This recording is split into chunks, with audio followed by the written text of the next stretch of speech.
Doctor slum episode 8। Episode के starting में हम फिर से हानियुल के बचपन को देखते हैं। यहाँ पे हानियुल अपने पूरे फैमिली के साथ एक अच्छा टाइम स्पेंड कर रही होती है, जहाँ पे उसके डैड भी उसके साथ होते हैं और बीच साइड पे उनके पिक्चर्स क्लिक कर रहे होते हैं। और यहीं पे हमें पता चलता है कि हानियुल का नाम हानियुल कैसे पड़ा। यहाँ पे उसका भाई उसकी स्टोरी बताता है और कहता है कि जब उसका जन्म हुआ था तब बुसान शहर का आसमान एकदम साफ और ब्लू था और इसीलिए इसका नाम हानियुल पड़ा। और मेरा नाम बादा इसलिए पड़ा क्योंकि ये नाम मेरी बहन से मैच करता था और इसी नाम से हमने अपनी लाइफ जीना स्टार्ट कर दिया।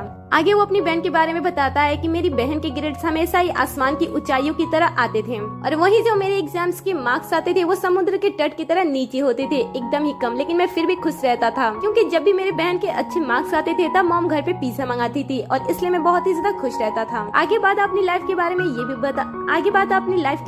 भी बताता है कि जब वो अपने घर पे अपने फ्रेंड के साथ फन करता था तब उसकी बहन उसके सारे फ्रेंड्स को भगा दिया करती थी क्योंकि उसे घर पे भी पढ़ना रहता था। और जब मॉम बहुत ही ज्यादा टेस्टी खाना बनाती जो मुझे बहुत ही ज्यादा पसंद आता वो भी वो अच्छी तरीके से नहीं खाती और उसे उस टाइम भी पढ़ना बहुत ही पसंद आता था। हानियुल को किसी से प्यार करना भी पसंद नहीं था, इसलिए जब भी मैं किसी के साथ अपनी सेटिंग करने के लिए जाता तब भी वो बीच में आ जाती और मेरे काम को पूरा होने नहीं देती थी। एक बार ऐसे ही वो अपने हाई स्कूल में थी तब उसके सीनियर ने उससे प्रपोज किया था और उसने कहा था कि वो उसे लाइक करता है क्योंकि वो बहुत ही ज्यादा डिफरेंट है और वो नहीं चाहता था कि ऐसी अनमोल लड़की उसके हाथ से चली जाए, मानो सिगरेट के पैकेट के लास्ट सिगरेट जैसी। ये सुनने के बाद हानियुल उससे कहती है कि मैं समझ नहीं पा रही हूँ कि आखिर तुम मुझे लास्ट सिगरेट से कंपेयर कैसे कर सकते हो। क्या मैं ए जैसे दिखने वाली बी लड़की हूँ या फिर बी जैसे दिखने वाली ए लड़की हूँ। ऐसे कंफ्यूजिंग सी बातें करके वो उसे रिजेक्ट कर देती है और यहाँ से जाने लगती है। तभी वो लड़का उसके हाथ को पकड़ लेता है और कहता है कि तुम कहाँ जा रही हो, मैंने कहा ना कि मैं तुम्हें पसंद करता हूँ। ये सुनते ही हानियुल अपने टीचर को बुलाने लगती है और कहती है कि ये लड़का मुझे पढ़ाई करने से रोक रहा है। तब टीचर आते हैं और उसे पीटने लगते हैं और हानियुल यहाँ से निकल जाती है। इस तरीके से उसका प्यार में कभी भी इंटरेस्ट नहीं रहा। वो ऐसे ही अपनी स्कूल लाइफ और कॉलेज लाइफ बिताती गई। उसे खुशी तब होती थी जब वो बुक्स देखती थी और जब उसे नए बुक्स मिलते थे तब तो उसकी धड़कनें तेजी से धड़कने लगती थी। उसे देखकर उसे बहुत ही ज्यादा खुशी होती थी। लेकिन अचानक एक दिन वो मेरी तरफ फोन पे किसी से टेक्स्ट करते समय मुस्कुरा रही थी। उसे देखकर ऐसा लग रहा था कि अब उसकी लाइफ में कोई पर्सन आ चुका है जो कि उसके लिए बहुत ही ज्यादा स्पेशल है, क्योंकि वो पहले से धीरे धीरे बदल रही है। और यही सोचते हुए वो उसके कमरे में चला जाता है। यहाँ पे आने के बाद वो हानियुल से बातें करता है और बातों बातों में उसका वॉलेट चुरा कर वहाँ से जाने लगता है। तभी हानियुल उसे देख लेती है और उसे पकड़कर पीटने लगती है और कहती है कि बताओ तुम्हें पैसे किस लिए चाहिए। तब वो बताता है कि मैं जिस लड़की को पसंद करता हूँ मैं उसके साथ डेट पे जा रहा हूँ और इसलिए मुझे पैसे चाहिए, प्लीज मुझे पैसे दे दो। लेकिन हानियुल उसे पैसे नहीं देती है, उसे पीट कर वहाँ से भगा देती है।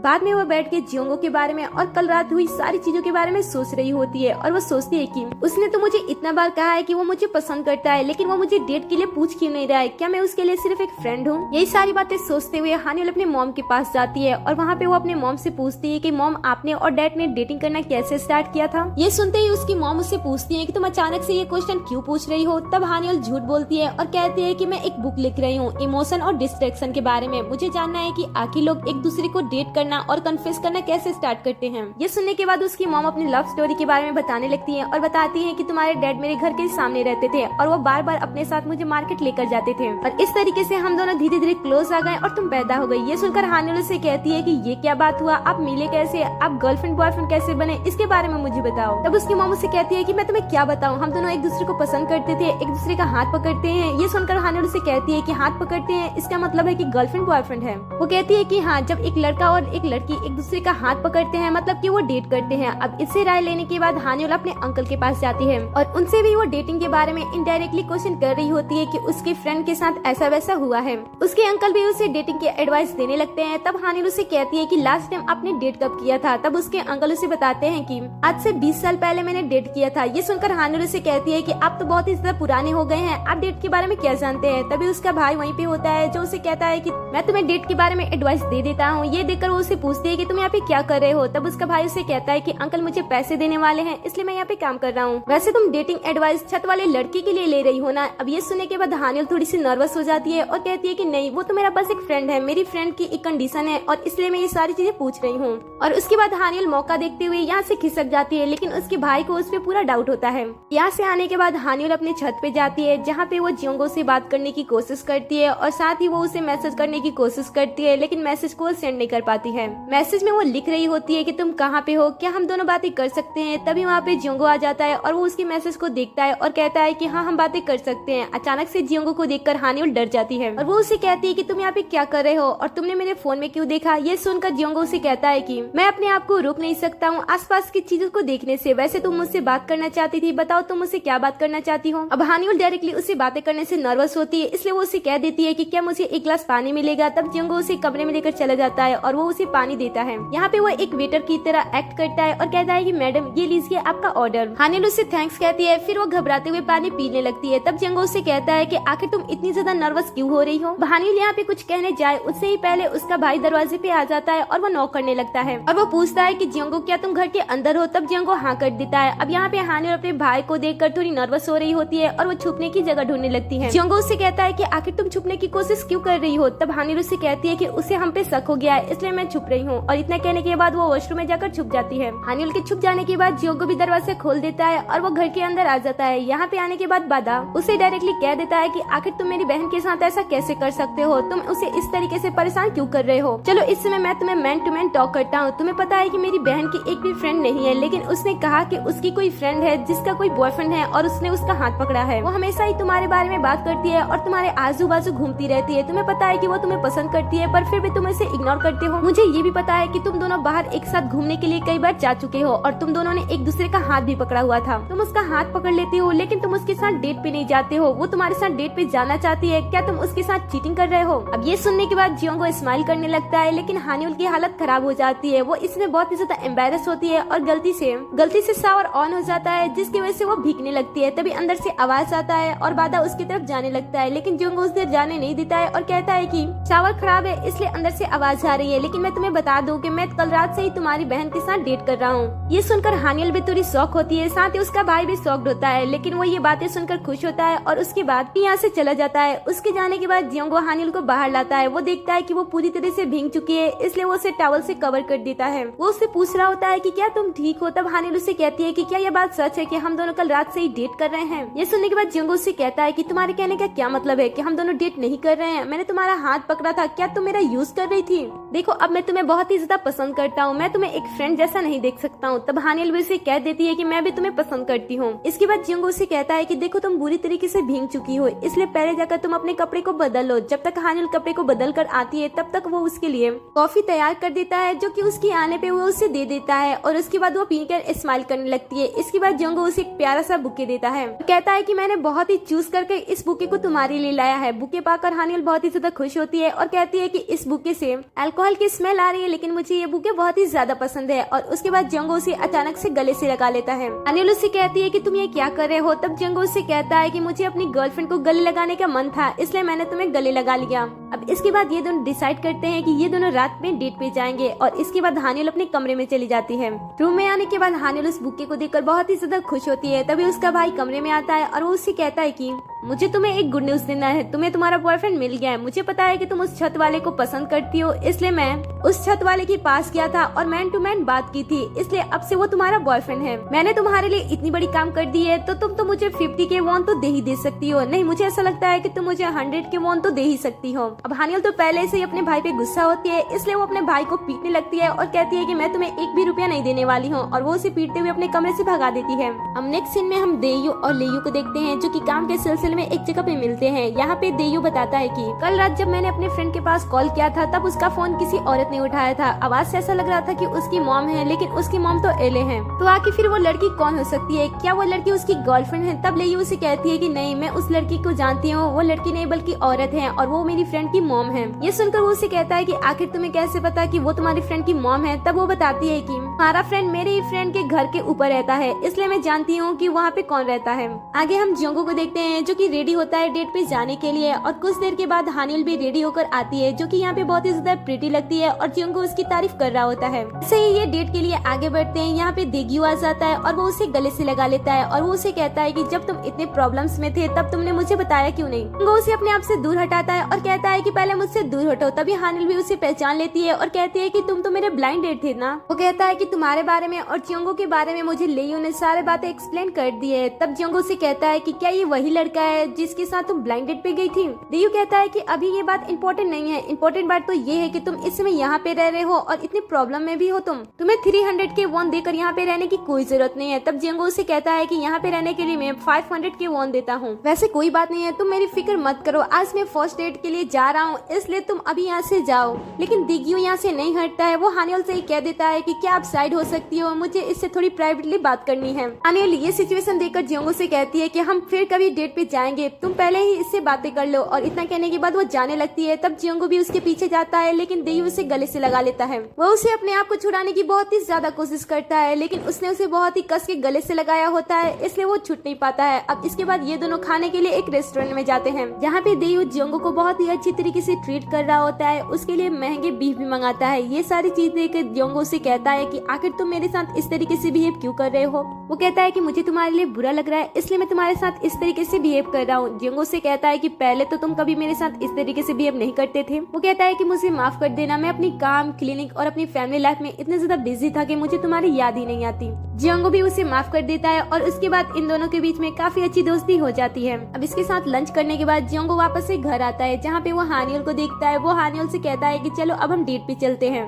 वो दोनों खुशी खुशी अपने डेट पे जा रहे होते हैं। तभी उसके पास दिग्यू कॉल करता है और वो उसे कहता है कि मुझे तुमसे बात करनी है, लेकिन जियोंगो उसे कहता है कि मैं इस समय फ्री नहीं हूँ, हम बाद में बात करते हैं। फोन को कट कर देता है। हानियल उसे कहती है कि तुम उससे बात कर लो, हम बाद में भी डेट पे जा सकते हैं। तब जियोंगो उसे कहता है कि मैंने तुम्हें प्रॉमिस किया था, इसलिए चलो हम डेट पे चलते हैं। वैसे हम सबसे पहले किस जगह पे जाएंगे। हानियल उससे कहती है कि मैंने एक बहुत ही अच्छी जगह ढूंढ के रखी है, चलो हम वहाँ पे चलते हैं। अगले ही सीन में हम इन दोनों को लाइब्रेरी में देखते हैं और यहाँ पे जियोंगो की हालत तो आप सब देख ही सकते हो। हानियल अपने फर्स्ट डेट पे जियोंगो को लाइब्रेरी में लाती है, जो कि जियोंगो को तो अच्छा नहीं लगता है, लेकिन वो हानियल के सामने ये दिखाता नहीं है। उल्टा वो उसकी तारीफ करता है और कहता है कि ये जगह तो बहुत ही अच्छा है, वैसे हम इसके बाद कहाँ जाने वाले हैं। तब हानियल उसे कहती है कि हम कैफे में पढ़ाई करेंगे, और वो भी कॉफी पीते हुए, जो कि बहुत ही ज्यादा इंटरेस्टिंग होने वाली है। अब ये चीजें भी जियोंगो को अच्छा नहीं लगता है और वो उसे कहता है कि चलो हम मूवी देखने के लिए चलते हैं। और वो उसके साथ मूवी देखने के लिए उसे लेकर चला जाता है। यहाँ पे वो उसे पूछता है कि तुमने लास्ट मूवी कौन देखी थी। तब हानियल उसे बताती है कि जब मैं 12th में थी तब मैंने वैम्पायर मूवी देखा हुआ था। अब इसके बाद ये दोनों मूवी देखना स्टार्ट कर देते हैं और यहाँ पे जियोंगो काफी क्यूट सी हरकतें कर रहा होता है। मूवी देखने के बाद ये कुछ और एक्टिविटीज करते हैं, जैसे कि ये फायरिंग करते हैं और उसके बाद फोटो शूट भी करते हैं। बाद में ये फोटो को अपने बीच डिवाइड कर लेते हैं।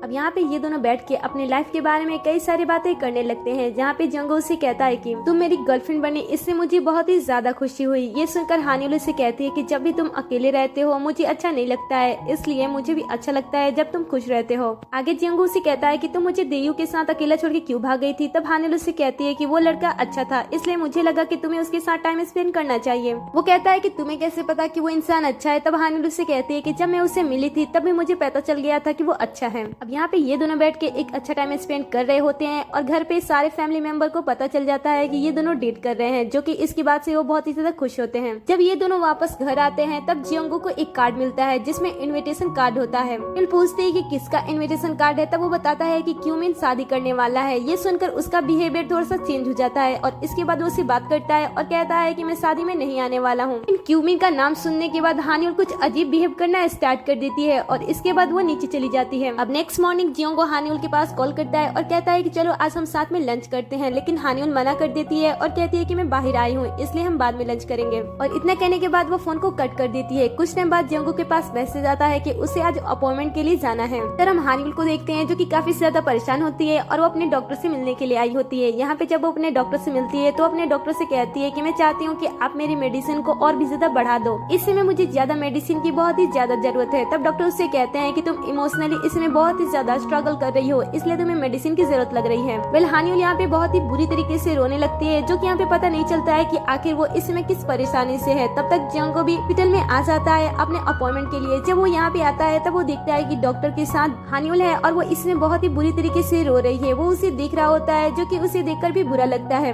बाद में जब वो डॉक्टर से मिलने के बाद बाहर आती है तब जियोंगो भी उसके पीछे पीछे आता है और वो अपने आप से कह रहा होता है कि पता नहीं है इसमें किस परेशानी से गुजर रही है और इसमें ये क्यों रो रही है, मुझे उसकी फिक्र हो रही है। और ऐसा कहते हुए वो उसके पीछे पीछे जा रहा होता है। बाद में फिर से वो उसके पास कॉल करता है। तब हानियल फोन को कट कर देती है और कहती है कि मैं इसमें बिजी हूँ, बाद में बात करती हूँ। अब हानियल को देखने के बाद जियोंगो दिग्यू के ऑफिस में जाता है, जहाँ पे वो उसे कहता है कि आजकल लगता है कि तुम ज्यादा पैसे कमा रहे हो, तुम्हारा ऑफिस तो बहुत ही अच्छा लग रहा है। देग्यू कहता है कि कहाँ यार, मैंने एक लोन लिया था जिसकी वजह से मैंने ये सारी चीजें की, तुम भी एक लोन ले लो और अपना काम फिर से स्टार्ट क्यों नहीं कर लेते। कहता है कि एडवाइस के लिए थैंक्स, लेकिन मैं ऐसा इसमें कुछ भी नहीं कर सकता हूँ। मैं एक लड़की को पसंद करता हूँ जो कि इसमें बहुत ही ज्यादा स्ट्रगल में है और परेशानियों से लड़ रही है। इसमें अगर मैं जॉब करता हूँ तो मेरे जॉब को देखकर उसे थोड़ा बुरा लग सकता है। तुमने मुझे अच्छा एडवाइस दिया था, इसलिए मैंने सारी सच्चाई तुम्हारे सामने रख दी। न कहने के बाद जियोंगो अपने घर चला जाता है। जब वो घर पे आता है तब हानियोल को कॉल करने जा रहा होता है। तभी हानियोल का भाई और उसकी मॉम उसके पास चली आ जाती है। कि मॉम उसे देखकर कहती है कि तुम बहुत ही ज्यादा कमजोर लग रहे हो, क्या तुम खाते पीते नहीं हो। और इसके बाद ये दोनों उसे पकड़ के जबरदस्ती अपने घर में लेकर चले जाते हैं उसे खाना खिलाने के लिए। अंदर आने के बाद हानियोल की मॉम उससे कहती है कि हानियोल भी बहुत ही जल्द आने वाली है, इसलिए तुम यहाँ पे आराम से रहो। और इसके बाद वो उसके लिए खाना बनाने के लिए अंदर चली जाती है। और देखकर यहाँ से ये भागने की कोशिश करता है, बट हानियोल के भाई उसे जाने नहीं देता है। और इसके बाद वो हानियोल के रूम में ले जाकर उसे छोड़ देता है।